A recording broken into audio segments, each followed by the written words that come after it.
Bonsoir Alain Wagner. Bonsoir. Pouvez-vous nous dire ce que vous êtes venu faire ce soir? Eh bien ce soir nous sommes revenus voir Bertrand Delanoë, puisque quand nous sommes venus dans le 18e, il n'avait pas répondu à nos questions, donc nous sommes revenus poser des questions. Alors ce coup-ci sans drapeau, mais des questions précises. Bonsoir Monsieur le maire. Dans le cadre du thème Paris capitale culturelle, je voudrais vous faire part d'un sujet d'inquiétude. Dans le reportage de la chaîne parlementaire du 12 septembre 2020, on apprend la difficulté pour des associations musulmanes de payer le premier des 7 millions d'euros nécessaires au paiement du futur Institut des cultures islam que vous avez l'intention de construire dans le 18e arrondissement de Paris. Quelle garantie pouvez-vous produire de la solvabilité de l'association cultuelle bénéficiaire du projet et quelle somme avez-vous déjà reçue de cette association?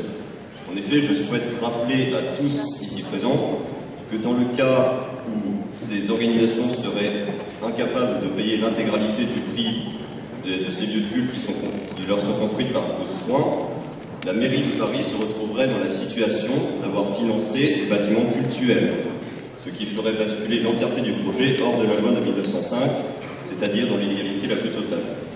J'imagine que la mairie de Paris a pris toutes les dispositions nécessaires pour se prémunir d'une telle éventualité. Ma question est, quelles sont ces précautions? Sur quoi ont porté vos questions ce soir?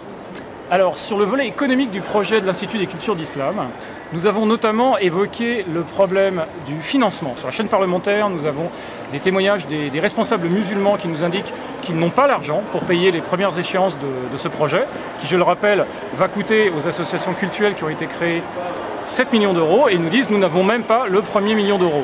Le financement est relativement compliqué parce que bon, il faut compter quand même sur les fidèles pour pouvoir financer, parce que l'État ne veut en aucun cas financer un lieu de culte, parce que soi-disant que nous sommes régis par la loi 1905, Direction rue Stephenson. Sur ce site, les travaux de démolition viennent de commencer. D'ici un an ou plus tôt, c'est ici que les prières du vendredi devraient avoir lieu. En attendant, Moussa doit verser 1 million d'euros avant la fin de l'année. Un acompte difficile, voire impossible à réunir avec les seuls dons des fidèles. Alors pour y arriver, Moussa espère aussi un geste de la part des banques. Ce projet est prévu pour 2014, c'est-à-dire dans 2 ans. Or, ils n'ont même pas le premier million d'euros, donc nous nous inquiétions sur leur solvabilité, puisque je rappelle à tout le monde que c'est un bâtiment qui est construit par la mairie de Paris. Le maire de Paris nous dit que le projet va être entièrement financé sur des fonds privés. Or, les personnes qui sont censées acheter ces bâtiments n'ont apparemment pas l'argent, n'ont pas le financement. Ce qui veut dire que la mairie de Paris va construire des bâtiments sans qu'ils soient payés par une partie privative. C'est-à-dire que la mairie de Paris va construire des mosquées aux frais du contribuable et personne ne va les payer. La mairie de Paris va se retrouver propriétaire de mosquées, ce qui nous fait sortir de la loi 1905 et rend tout le projet d'ICI caduc. D'accord.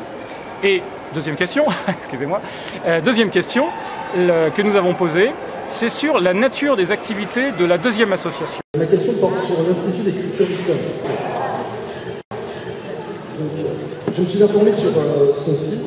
J'ai pu voir Michel Léreur, adjoint au maire du 18e, chargé de l'urbanisme, nous apprendre que vous, monsieur le maire, vous étiez engagé pour que, je cite, l'islam prenne sa place à Paris.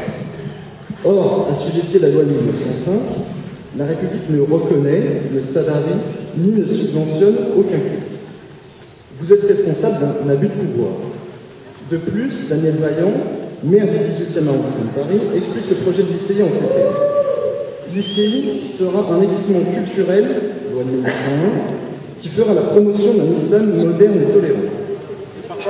Déclaration complètement contradictoire, mélangeant le culturel et le cultuel, et montrant l'ambiguïté et le manque de transparence des élus sur ce projet. Nous observons ainsi une dérive dangereuse de certains élus de la République, dont vous, qui consiste à enfin gérer dans les affaires d'un culte et le promouvoir.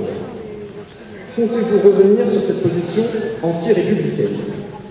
L'Institut des cultures d'islam est une association de loi 1901, créée par la mairie de Paris, financée par la mairie de Paris, subventionnée par la mairie de Paris. Cette association a une activité, et je peux le prouver, Bertrand Delanoë, lors de la dernière réunion, avait prétendu que nous ne sommes pas informés ou que nous sommes des escrocs. Eh bien, dans ce journal, qui est un journal de la mairie de Paris, Michel Vaillant, maire du 18e, dit « L'Institut des cultures d'islam sera un équipement culturel ayant pour but de faire la promotion d'un islam moderne et tolérant. Un équipement culturel destiné à faire la promotion d'un culte. Ça ressemble fortement à une activité prosélyte et on peut voir comme exemple de ce type d'activité les soirées du Ramadan qui sont organisées chaque année par l'ICI et qui tournent autour du thème du Ramadan. Le Ramadan, je le rappelle, est un des 5 piliers de l'islam et d'une nature religieuse absolument personne ne peut contester ça. Or, la promotion des activités religieuses, en l'occurrence le Ramadan, mais pas uniquement ça, est une activité de type prosélyte qui est faite par des gens qui sont payés par la mairie de Paris, subventionnés par la mairie de Paris. Cette association de 1901 se retrouve donc à avoir une activité non seulement culturelle, mais en plus cultuelle. C'est une activité prosélyte au bénéfice d'un culte. Donc on se retrouve avec une association qui a un statut mixte. Or, j'avais amené un livre, qui est un livre qui vient de sortir, qui s'appelle « Le guide de la laïcité », dont, sous une signature de Jean Glavany, député PS. Ce livre est un guide de bonne pratique destiné aux élus. Or, dans ce livre, on nous dit de manière extrêmement précise, et ça confirme ce que dit la loi, une association de statut mixte, c'est-à-dire culturel et culturel, ne peut pas recevoir de subvention. Les activités de cette association loi de 1901 montée par la mairie de Paris, elle ne peut pas recevoir de subvention. C'est la question que nous voulions poser à M. Delanoë en disant « Que se passe-t-il ? Vous avez une association qui a un statut qui ne lui permet pas de recevoir de subventions, or elle va recevoir 23 millions d'euros plus 186 000 euros de frais de fonctionnement par an. » D'accord. Et que vous a-t-il donc répondu quand vous lui avez posé ces questions? Et bien là, ça va être assez simple de résumer. Rien. Monsieur Delanoë, quand il a entendu le mot ICI, a branché le magnétophone.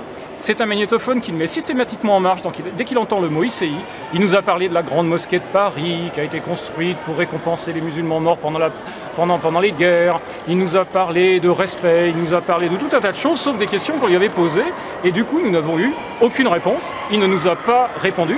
Et on a eu droit en prime au traitement extrême droite, extrême droite, extrême droite, extrême droite, qualificatif extrêmement pratique qui permet d'éviter de répondre aux questions. Il y a des perturbateurs d'extrême droite qui ne veulent pas de l'Institut des cultures de l'islam. Il y aura l'Institut de culture de l'islam. Je vous dirai tout à l'heure dans quelles conditions. Et maintenant, on passe aux autres sujets. Alors Alain Wagner, qu'avez-vous prévu pour la suite? Eh bien, nous allons continuer, puisque tant que nous n'aurons pas nos réponses, nous allons continuer. Et nous allons donc chercher les réponses aux questions.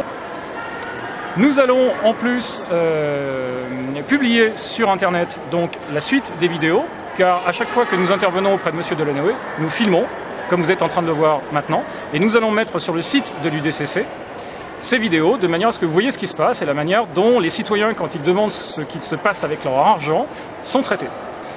Nous allons de plus intervenir à Radio Courtoisie très bientôt, puisque le 21 décembre, à partir de 19h, je vais passer avec un autre intervenant sur Radio Courtoisie et nous allons expliquer aux auditeurs ce que nous sommes en train de faire.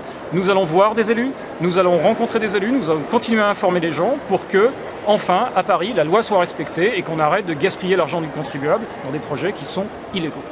Eh bien merci. Merci d'avoir répondu à nos questions et à une prochaine fois peut-être. À très bientôt.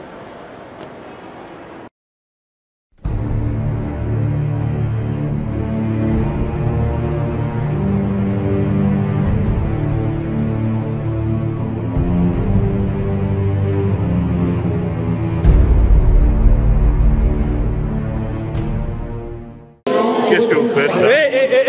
Arrêtez là. On m'agresse. Quelqu'un m'agresse. Quelqu'un m'agresse. Allez, je vais revenir. Arrêtez là. Arrêtez. Allez. Hors de question. Requalifié en ce genre de question. Non, c'est hors de question. C'est hors de question.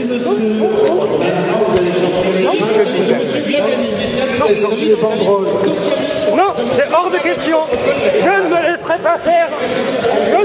Non, vous n'avez pas le droit de sortir. J'ai le droit de filmer. J'ai le droit de filmer. J'ai le droit de filmer. Vous ne me sortirez pas. Vous ne me sortirez pas. Il faudra me casser la gueule pour vous sortir. Je vous préviens tout de suite. Je vous préviens tout de suite. Il faudra me casser la gueule. Non, non, non. Allez, c'est bon. Non, vous sortez, monsieur, vous sortez. D'accord, laissez-moi tranquille. Non, monsieur. Je sors, rendez-moi le sort. Le verre, il jusqu'au bout, monsieur. C'est pas ce que je voulais filmer. C'était mon droit de filmer. C'est fini. Ça, c'est illégal ce que vous faites. J'ai été pris de force. J'ai le droit de filmer, c'est mon droit. Allez-y, filmez. Voilà, c'est mon droit. Voilà. Voilà, la mairie de Paris vient de m'interdire de filmer. J'ai pas le droit de filmer l'intervention.